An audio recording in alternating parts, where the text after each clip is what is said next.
मगर मेरा कभी भी 10,000 से ऊपर नहीं आया, तो आपको स्प्लिन निकालना पड़ेगा। तो आई गो टू वन डॉक्टर, उन्होंने मुझे देखा और उन्होंने मुझे कुछ ब्लड टेस्ट लिखे।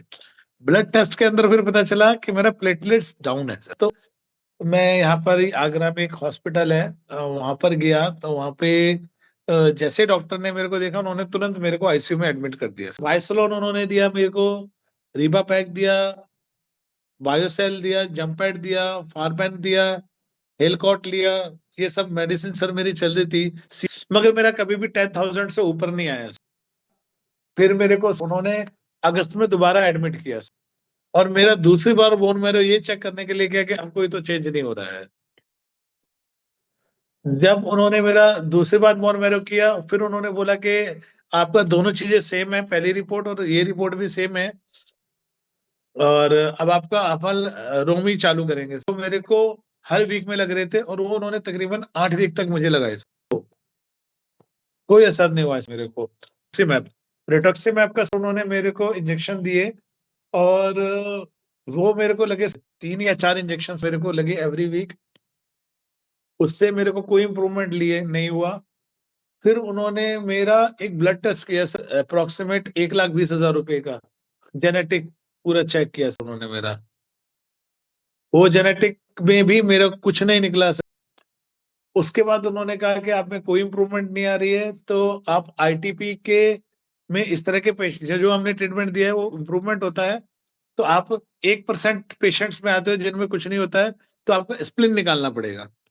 एम्स में भी गया, एम्स में उन्होंने सीधा बोल दिया कि आप एक काम करो, आप एडमिट हो जाओ और हम आपको पूरा ट्रीटमेंट दोबारा करेंगे। और उन्होंने फिर मेरे को बोन मैरो लिख दिया कि आप तीसरा बोन मैरो कराओ। फिर वाइफ को आपका वीडियो मिला, फिर मैं अपने साले के साथ आया था। फिर आप ये और ये फाइल्स मेरी पिछले 4 महीने की फाइल है। बट आज के टाइम में मुझे लगता है कि मुझे कोई ऑपरेशन की जरूरत नहीं है, कोई मेडिसिन की, मतलब मेडिसिन जो मिनिमम उतनी ही जरूरत है जो मेरे को थोड़ा ठीक रखे। अदरवाइज मेडिसिन तो मेरी बहुत कम हो गई है सबकी।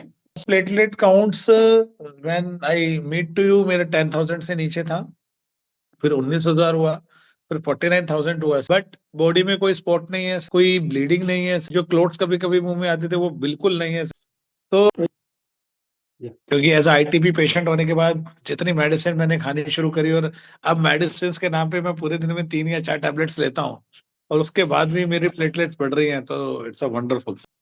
पहले तो चेहरा मेरा ऐसे सूज के इतना बड़ा हो गया था, चेहरा एकदम भयानक हो गया था, सर पे दाने हो गए थे, मैंने पूरा अपने बाल मुंडवा दिए थे, इतनी दिक्कत थी मेरे को।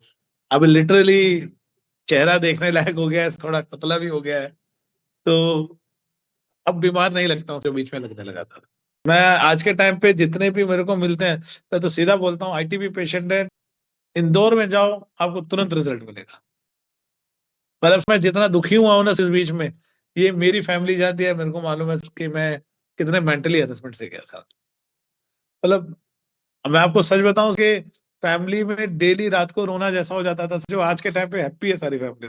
डेली इवनिंग में यही थी कि क्या बीमारी लग गई, ऑल ऑफ आपने 3 ही मेडिसिन लिखी, मगर उससे इतना अच्छा इंप्रूवमेंट हुआ सर, बहुत ज्यादा। एक बट यस, इस समय से मैं बहुत अच्छा फील करता हूँ सर। नहीं तो आज के बॉडी में मेरे को एक भी रेड स्पॉट नहीं है सर, एक भी रेड स्पॉट। तो ये चेंजेस है लिटरली, मतलब जितना थैंक्स बोलूं उसका मैं, अगर मैं सही बोलूं तो ऐसा लगता है कि सेकंड लाइफ मेरे को मिली है सर।